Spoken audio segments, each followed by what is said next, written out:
መንግስት ተደጋጋሚ የሰላም ጥሪ እያቀረበ ቢሆንም ሰሚ አጥቷል ያሉት የአማራ ክልል ርዕሰ መስተዳድሩ የኢትዮጵያ ሀገራዊ ምክክር ኮሚሽን ሆኖም መንግስት በተደጋጋሚ ጊዜ ለታጣቂ ኃይሎች የሰላም ጥሪ ቢያቀርብም ሰሚ አጥቷል ሲል የአማራ ክልል ርዕሰ መስተዳድሩ አረጋ ከበደ ተናግረዋል። ርዕሰ መስተዳድሩም ለታጣቂ ኃይሎች በተለየ መንገድ አሉኝ የሚሏቸው አጀንዳዎች ከግጭት ወጥቶ እንዲያቀርቡ ጥሪ ማድረጋቸውን ገልጸዋል። በክልሉ በተደረገው ምክክር ባለድርሻዎቹ ለሆኑ ጥሪ አቅርበናል ያሉት አቶ አረጋ በርካታ አካላት ጥሪውን ተቀብሎ መሳተፋቸውን ጭምር ተናግረዋል። በዚህም አጀንዳ የተገለሉት እንዳለው አንስቶ የተገለልኩ የሚል ካለ በራሱ ችግር እንደሆነ ገልጸዋል።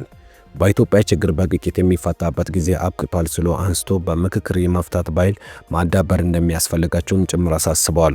ታጣቂ ኃይሎች ሀሳብ ካላቸው ወደ ምክክር በመምጣት ማወያየታቸውና አጀንዳውን መስጠት ይችላሉ ሲሉ ተናግረዋል። አዱን ለታጣቂ ኃይሎች በተደጋጋሚ የምክር ጥያቄ የሚያቀርብ በመሆኑ መንግስት ለመነጋገር ቁርጠኛ ነው ወይ ሲል የአማራ ክልል ርዕሰ መስተዳድር አረጋ ከበደን ጠይቀዋል። በጠቅላይ ሚኒስትርም ሆነ በአማራ ክልል መንግስት እንዲሁም በኮሚሽን በኩልም ተደጋጋሚ ጥሪ ቀርቧል ሲሉ ምላሽ ሰጥተዋል። ታጣቂዎችም ለሰላም አማራጭ ፈቃደኛ አይደሉም የሚሉት ርዕሰ መስተዳድሩ የኢትዮጵያ መንግስትም ብሎም የአማራ ክልል መንግስት ለሰላም አማራጭ በሩን ክፍት ነው ሲል ተናግረዋል።